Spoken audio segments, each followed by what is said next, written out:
Let's learn some daily useful English sentences. ನನ್ನ ತಲೆ ಸುತ್ತುತ್ತಿದೆ ಅಥವಾ ನನಗೆ ಚಕ್ಕರ್ ಬಂದಂತೆ ಆಗ್ತಾ ಇದೆ. ಇದನ್ನ ಇಂಗ್ಲಿಷಲ್ಲಿ ಯಾವ ರೀತಿ ಹೇಳ್ತೀವಿ? I am feeling DC. DC ಅಂದ್ರೆ ತಲೆ ಸುತ್ತು ಅಥವಾ ಚಕ್ಕರ್ ಬಂದಂತೆ ಆಗುವುದು. I am feeling DC. Next one ನೋಡಿ, ದೋಣಿ ಮುಳುಗುತ್ತಿದೆ. ದೋಣಿ ನೀರಲ್ಲಿ ಮುಳುಗುತ್ತಿದೆ. ಇದನ್ನ ಇಂಗ್ಲಿಷಲ್ಲಿ ಯಾವ ರೀತಿ ಹೇಳ್ತೀವಿ? The boat is sinking. Sink ಅಂದ್ರೆ ಮುಳುಗುವುದು ಅಂತ ಅರ್ಥ. The boat is sinking. Phone ಇಡು.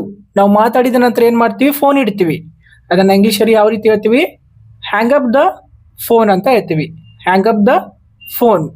ಅದು ನಿನಗೆ ಬಿಟ್ಟಿದ್ದು. ನಿನ್ಗೆ ಏನ್ ಅನ್ಸುತ್ತೆ ಅದು ಮಾಡು, ಅದು ನಿನ್ಗೆ ಬಿಟ್ಟಿದ್ದು. ಇದನ್ನ ಟ್ರಾನ್ಸ್ಲೇಟ್ ಮಾಡಿ ಕಾಮೆಂಟ್ ಅಲ್ಲಿ ತಿಳಿಸಿ. ವಿಡಿಯೋ ಇಷ್ಟ ಆದರೆ ಪೇಜ್ಗೆ ಫಾಲೋ ಮಾಡುವುದನ್ನ ಮರೆಯಬೇಡಿ. ಇದೇ ರೀತಿಯಾಗಿ ಸಿಂಪಲ್ ಆಗಿ ಕನ್ನಡದ ಮೂಲಕ ಇಂಗ್ಲಿಷ್ ಕಲಿಯುವುದಕ್ಕೆ ನಾವು ಕಂಪ್ಲೀಟ್ ಸ್ಪೋಕನ್ ಇಂಗ್ಲಿಷ್ PDF ನೋಟ್ಸ್ಗಳನ್ನು ರೆಡಿ ಮಾಡಿದ್ದೇವೆ. ಇದರಲ್ಲಿ 5000 ವಾಕ್ಯಗಳು, 3000 ಶಬ್ದಗಳು, A to Z English grammar ಇರುತ್ತೆ.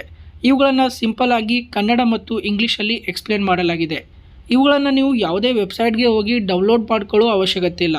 ಡೈರೆಕ್ಟಾಗಿ ಇಲ್ಲಿ ಕೊಟ್ಟಿರುವ ಒಂದು ನಂಬರ್ಗೆ ವಾಟ್ಸಪ್ ಮೇಲೆ ಮೆಸೇಜ್ ಅಥವಾ ಒಂದು ಕಾಲ್ ಮಾಡಿ. ಸೊ ತಡ ಯಾಕೆ, ಕೂಡಲೇ ಈ ಒಂದು ನಂಬರ್ಗೆ ವಾಟ್ಸಪ್ ಮೇಲೆ ಹಾಯ್ ಅಂತ ಮೆಸೇಜ್ ಮಾಡಿ. Thank you.